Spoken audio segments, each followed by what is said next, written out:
انا ابويا ما كانش زي اي اب. ازاي ما كانش زي اي اب؟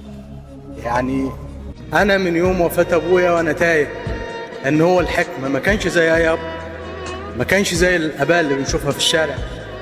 كان ليا اب الدنيا تحلف بيه، ابن الكرم والحج والدين الشريفة.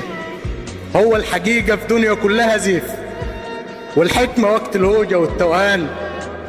كان قال لي مرة ان الحياة رحلة وان ابن ادم عمره بيخلص.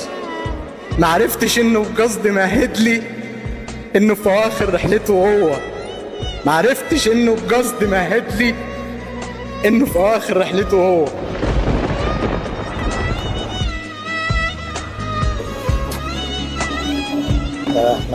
انا اسف والله، ربنا يرحمه يا رب، صبرك على فراق يا رب، ربنا يرحمه. انا اسف، سلام عليكم.